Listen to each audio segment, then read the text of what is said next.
Diane Gilman here with my partner in crime, Nina Gilpin. And today's all about where, as a 40-year-old and about to be 80-year-old, do Nina and I overlap in skincare, in beauty, in prep, in hair, and in fashion. And you would be surprised at where our overlaps are, routines that we do that are the same and probably will remain the same for both of us all our lives, and where we split apart depending on age and event and need. You're going to love this particular 80-40 factor. Hello, and welcome to the 80-40 Factor, where deeper conversations bridge generations. I am Nina Gilpin, entrepreneur and social media strategist, and I am joined by my gorgeous co-host, the queen of jeans herself, Diane Gilman. So full of it. Hello. Now, Diane and I are 40 years apart in age, but we have a lot in common. Two of those are we both need a really good moisturizer, and we both love a button-up shirt. So yeah, today I want to talk about beauty and style, 80 versus 40. I love that. So let's start with hair, because your hair has always been a huge part of your identity. Okay, so my hair is so difficult. I cannot even begin to tell you. Now, my hair loves humidity. So all summer long in New York, happy, big. But if I'm eating at an outdoor cafe, it will be shapeless by the end of the meal. It will just be this mass of frizz. Always said I should be a chia pet because that would be perfect. However, and it is hair that needs a professional blow dry. Mm-hmm. I can't do it myself. And I mean, it's high maintenance. How about you? Yes, I agree. Before I moved to New York, I was living in Vegas, and my hair was perfect in Vegas. There's no humidity. It's so dry. I would style it at the beginning of the day. It looked the same when I got home at night. It was so amazing. So moving to New York was definitely an eye-opener. I actually wore wigs basically my first 2 to 3 years in New York because I could not manage it. It was just so frizzy. And then my first fashion job, the production manager actually was also in cosmetology school, and he offered to do keratin in my hair for me, and that changed my life. You know, I had to get my hair blow dried right before a show. Then I would put it up in this ponytail way on top of my head, like this twisted ponytail, rush to LaGuardia Airport, wear that ponytail all the way down to Florida, Tampa, where it was even more humid. It was such a struggle. I've spent most of my life in a ponytail or rollers. Or both. I remember you would have a huge roller in the front and then this big ponytail with like a scrunchie in the back. That's how you were in the office when you didn't have meetings. Had to. Couldn't do it any other way. But my hair was always my identity. And I have to say, if there was one bit of DNA that was familial, it was everybody, every female in my family on my father's side had the exact same part, the exact same hair. It's in its own way genetic, but my God, it is like, that's really honestly the high maintenance part of me is my hair. Oh, just that? Oh, well. Maybe a few other little beauty points. Just a couple things. Yeah. So what is, and this is probably a comment I see the most for you, what is your routine for your hair right now? It gets blow dried once a week. I'm really disciplined about that. And then I think the thing that's comfortable is getting it off my face. I put it in 4 rollers. That's it. 4 rollers, sleep on them at night, uncomfortable. But literally take those rollers out in the morning. Don't even use a comb. Don't use a brush. Just put my fingers through it, kind of shape it, and use Wow hairspray. Cult favorite, Wow hairspray. Each more. Like a gallon of it. Yeah. I mean, how often do you go through a bottle? I can't even imagine. You know, because we use it when we're doing a blow dry now. Mm-hmm. I make them use it in the salon. Not perhaps as much as you would think, because it really stays in your hair. But white hair just doesn't have the body that you need. And so, yeah, I would say this is half hair, half dried hairspray. But so what? I'm cheating. Okay, but I'm allowed to. I'm 80 years old now. I can do whatever I want to do. I mean, I aspire to that. So I'm not judging. I admire it, to be honest. I would love someone else to be the one that's washing my hair for me. I think that would be amazing. And you know what? When I had breast cancer 6 years ago, I had to have my lymph nodes removed on my left side, and it gave me lymphedema in my arm. So there is no way, without an extreme amount of discomfort, that I could shampoo my hair or I could dry my hair. I just can't. And I used to feel a little bit guilty about going to the hairdresser. And when I was on TV, I might go twice a week. I might even go 3 times a week, depending on flying to Tampa, doing TV shows, coming back, grabbing a bag, going to the hairdresser with the bag, going straight again to an airport, JFK, flying to Milan or London or Paris or Dusseldorf or Toronto, or I could go on forever. But I had to have professional care for sure. Even before I got the lymphedema, my hair was down to here. It was wild. But I have to say, it's such an intrinsic part of my integrity as a female, and the role I chose as being glamorous, hopefully, into my elder years, as we say, 80 and beyond, that I'm thrilled to have my hair back again, because I had no hair, and that was just awful for me. And actually my surgeon, Dr. Alyssa Port, said that is usually the toughest part for all her female patients. I bet. I mean, connection with your hair is so emotional. Huge. It's so emotional. And I wore wigs for almost 2 years, and I just couldn't get behind it. Yeah. They never worked for me. It's tough. Wigs are tough, and they're hot, and they can be very itchy. And you know, I think that you honestly need professionals that really understand them, because even my regular hairdressers, they just didn't know how to handle the wigs, and I made the stupid mistake of asking one of them to cut bangs for me in my wig, and that was the end of the wig. But then I couldn't wear it at all. So for me, it was not really a workable feature. Yeah. I mean, I enjoyed it when I did. I think, well, especially because when I was very young, I had someone cut my hair, and they cut way too much. And ever since, I don't really trust people to cut my hair. It's been very rare. Yeah, I don't either. Right. So I definitely I cut my own hair, and I definitely don't have that relationship with somebody who can actually style it because I cut my hair. So having wigs actually allowed me to have like a more polished look, because obviously they're already styled. Yeah. So I did enjoy that. Because you can go long, or you can go share. We should ask Cher.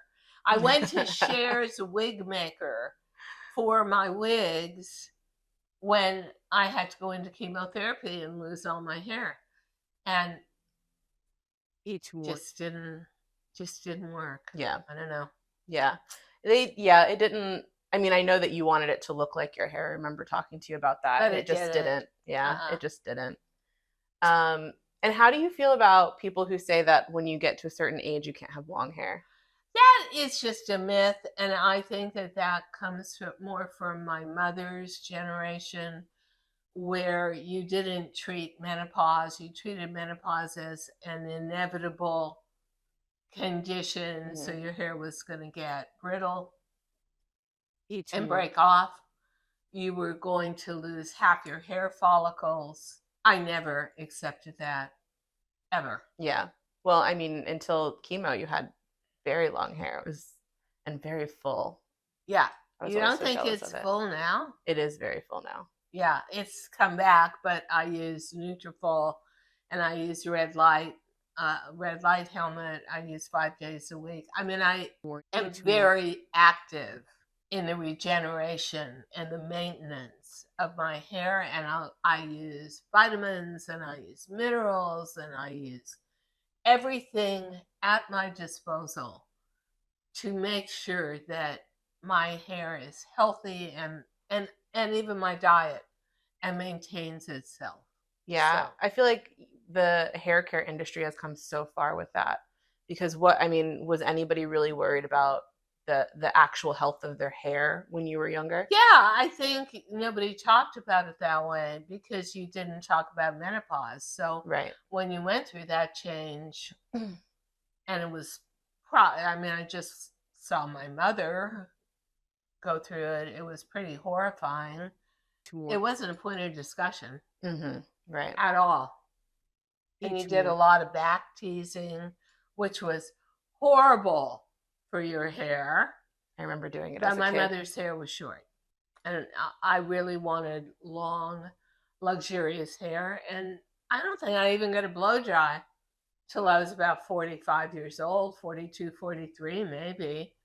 And then it was like, oh my God, what was I waiting for? What a difference. I thought you just had this wild hair and you dealt with it personally. But when I got on television and I started to see my image, I understood I had to polish it, for sure. Yep. All right, now let's go on to fashion.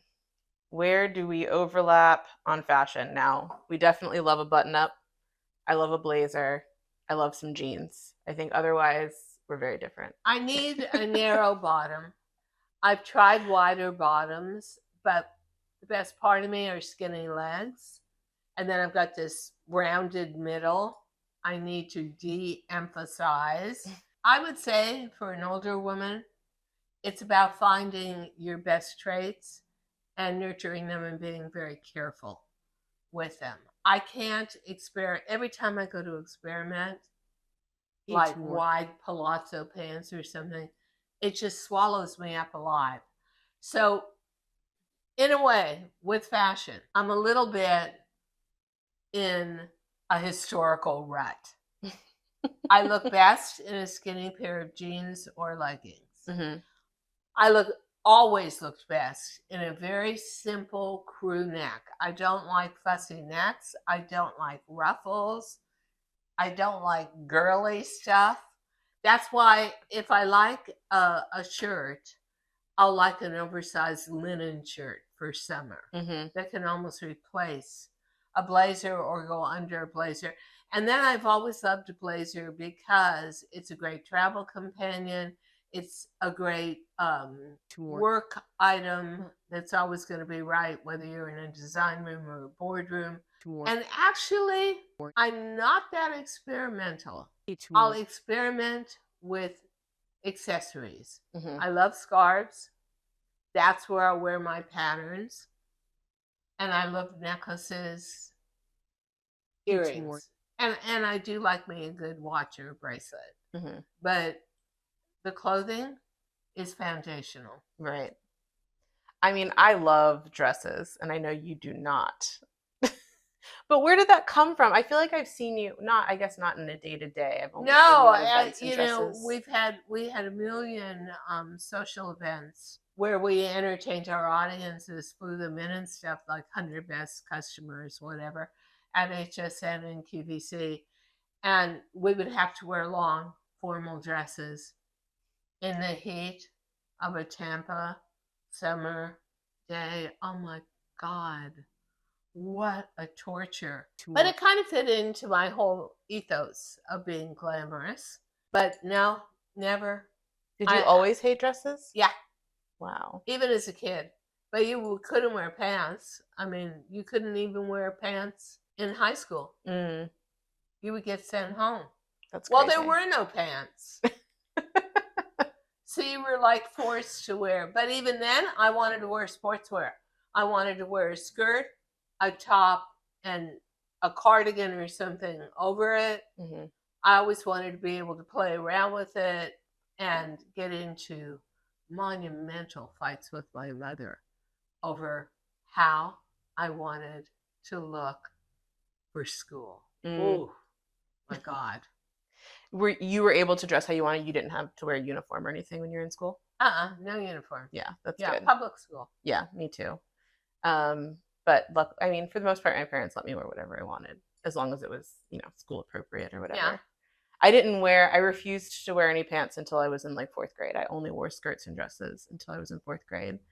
And then I had like a little tomboy era. And then I think at heart, I'm a girly girl, but I think now I just want to be comfortable all the time. I'm a tailored girly girl. I want the clothing to be tailored. I want, and when you're 80 years old like me, not 40 like Nina, there's a lot you have to draw in on your face. You have to wear lashes. I have no lashes after chemo. None. Almost no eyebrows. So you're drawing in your eyebrows. You're putting on your lashes. You're putting on the eyeliner. Stuff that was so automatic when I was 40 now has to be totally deliberate and planned and plotted out at 80. I would say that's one of the main differences is application. Right. Yeah. Yeah. Well, that actually brings me to the next subject, which is all about self-care. Now, I feel like social media has taken self-care to the maximum level. Like people have like 20-step, nightly routines and, bath bombs and all of this extra stuff that you're supposed to do. So what does your morning routine look like and what does your evening routine look like? No, you're going to be so disappointed. But I think it goes way beyond that. Like we had a doctor, Dr. Nassif, who did the show Botched on HSN. So now Dr. Nassif is on Instagram and TikTok, and it's like, I'll pay you $30,000 if you don't look 30 years younger in 30 days with NAD. Yeah, where's the money? Hand over the money. So I buy all these totally freaking stupid promises made, promises broken stuff on TikTok, just thinking, 30 years younger in 30 days. Yeah, no. So a lot of my routine is morning, drinking liquid NAD, putting an NAD patch on that's supposed to send NAD into your stem cells every minute. Who knows if that stuff works? But basically, I exfoliate my skin every morning with a little volcano rock sponge thing. And then I put on some form of oil when I get out of the shower. A moisturizer. I just bought a giant new jar of La Mer. My standby for 50 years. Evening, oil, and moisturizer. And red light wand for 10 minutes every night. And then during the day, I'm taking Nutrafol for my skin as well as my hair. I'm taking vitamins that replenish all the minerals in your body as an older woman who doesn't eat enough protein and doesn't absorb enough. So my approach is red light. My approach is regeneration of collagen. My approach is mineral substances. And I'm sort of attacking skincare from every point of view. All the vitamins I take are attached in some way to improving your skin, your hair, your makeup, your nails, everything. Right. Yeah, you could say I'm vain. You might. Yeah, I keep a pretty simple routine too. So But you do a lot of homemade small batch stuff. Yeah, I mean, I do this. The snail mucin is my. You always say that. It's literally just a cream. Yuck. The snail mucin moisturizer, and I have like a cleanser that I use at night, and some retinol. Oh yeah, I use those towel things to take makeup off with, and then I only do the exfoliant each morning. I don't do it at night. But I'm going to admit to you that I also do Botox. I do a very, very limited amount of fillers. Fillers freak me out a little bit. And I'm about to do CO2 and laser again because you don't like the way my neck is looking. And I'll do it on the back of my hands, and we'll do it on my whole face, and it'll be red for a couple of days. And then it starts really hyper regenerating collagen underneath your skin. But I definitely do that 3 or 4 times a year. So it's not only a daily routine, it's a quarterly routine, it's a yearly review and routine. Right. Yeah, I have my my laser facials that I get for sure. Don't you find them painful? Well, there's 2 different kinds. So I know. There's the microneedling that's painful. I don't do that. But the other one isn't really that painful. It's just like just heat, pretty much. Mine is like getting electric shocks every 3 seconds. I really hate it.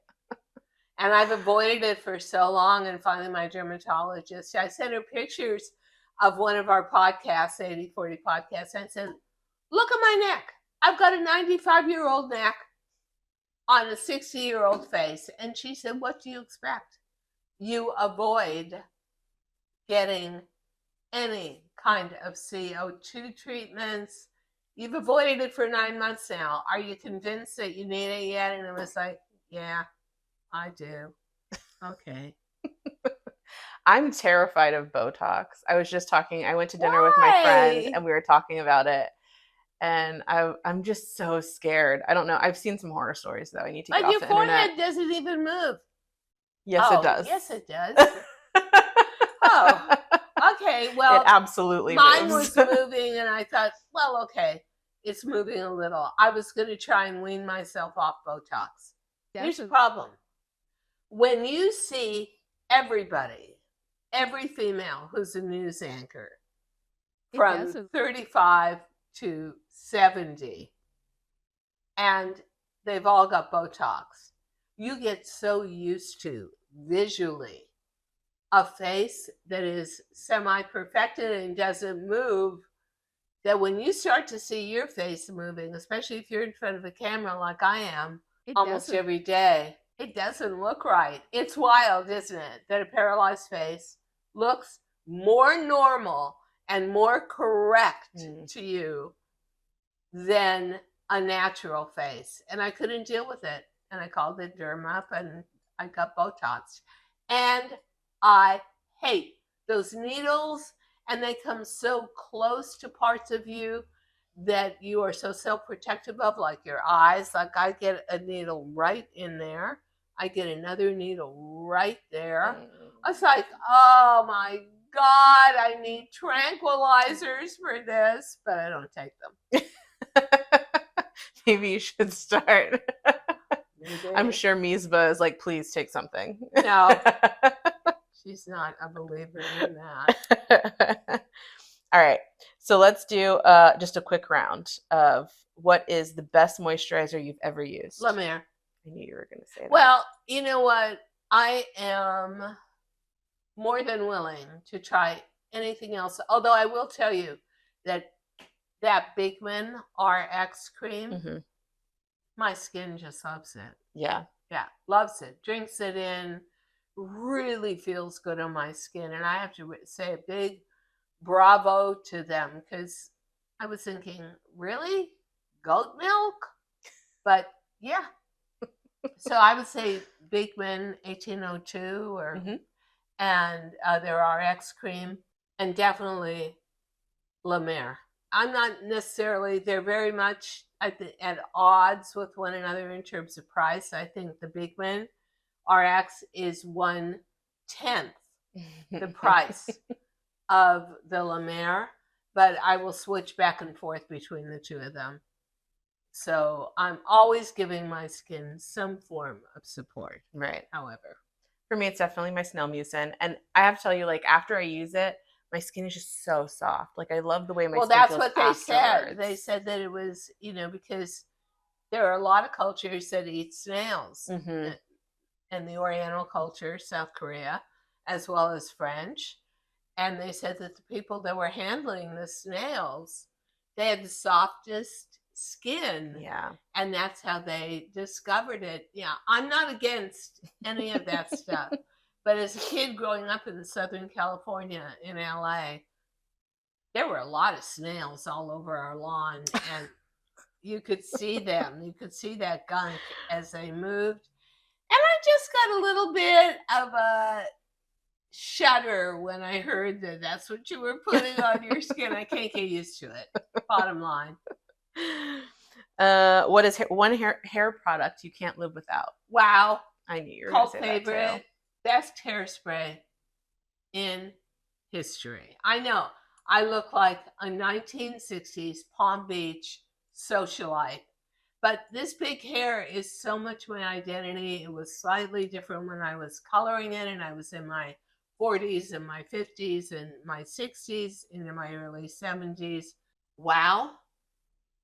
Hairspray is definitely a game changer in a good way. Mine is my keratin treatment. And now I could never go without it. I literally can't manage without it.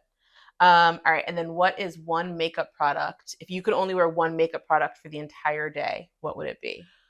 Charlotte Tilbury Flawless Airbrush Foundation. She is a woman in her mid-50s. She understands glamour. That is her whole point of view. Yeah.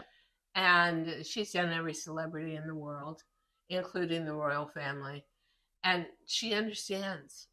And I need coverage. Not only do I have age spots, but I have veins showing in my forehead.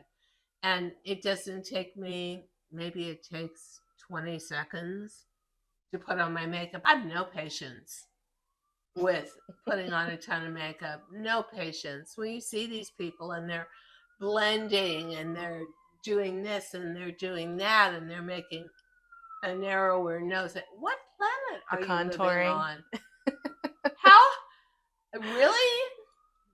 You have the time and the patience to do that? I mean, if I had the talent, I probably would. I think it looks amazing. Yeah, I don't at all. I'm terrible. Mine is eyeliner. I have to wear eyeliner every single day. So I can't live without it. I can go without everything else for a day. Do you do pencil?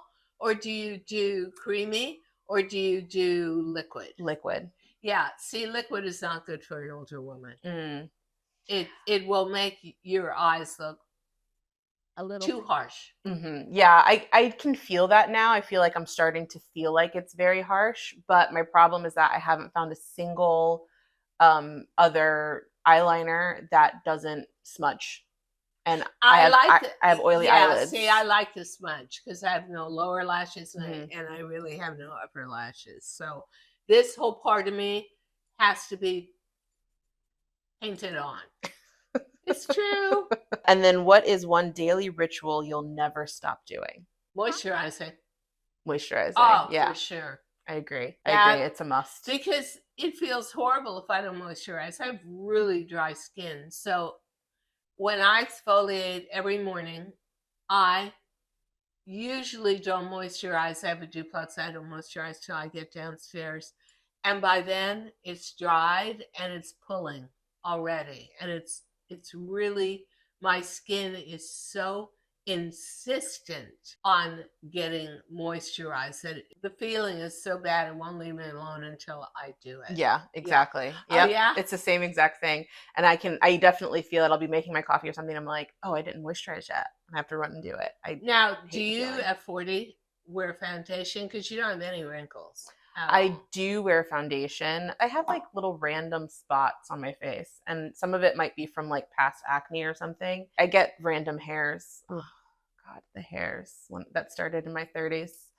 And I get one thick one that's on my face. Oh no! And I have like a little dark spot there. Oh. I get them on my chin. So do you put the foundation all over, or do you just put it on your spots? Like day to day, I just do spots. When we record, I do like just a light foundation over my whole face. Yeah, it's a good foundation. And I use MAC, and then I use it with moisturizer. Horrible. So yeah, I do both. Because MAC to me was so drying. And even though I understood MAC came out as a total photo session kind of makeup, like, oh, you were getting professional makeup, but you could buy it now, it was terrible for me. I thought it was the most aging makeup I had ever tried because it's really dry. Yeah, I like it with my moisturizer. So what I like about Charlotte Tilbury is I believe she understands an older woman's face. It's definitely got a moisture factor to it. Yeah, but you have to search for that stuff. Yeah, I'm on a mission now to find new makeup. I'm ready to expand. Like, you know what would be great for me? If somebody put out a little packet, let's say for holiday, that cost $25, and it had 4 or 5 different brands of moisturizer in it, and different eyebrow pencils, and you got to try minis of everything and try and figure out where you might want to move on to. They actually have the subscription. I don't know if it's still around, but my friend used to do it. Ipsy. Yeah. And they give you little mini samples of everything and my friend used to give me all the stuff she didn't like. It was for a younger I liked face. it. It wasn't for me. True. Yeah, it's for younger probably. Yeah. They don't think we count, ladies. We got to tell them we do. All right. Well, you guys share with us, what is your best moisturizer, hair product you can't live without, one makeup product for the day, and your daily ritual that you'll never stop doing. So please comment below. We want to hear what you have to say too. And until next time, have a good one. Yep. We always hope on the 80-40 factor, whether you are 40 or you're hitting 80 like me, that you're learning something new, that we're building a community of female empowerment, and we want to hear from you. Tell us what you think. Let us know what you enjoyed. Let us know what we can learn from you. We hope you learned something from us this week.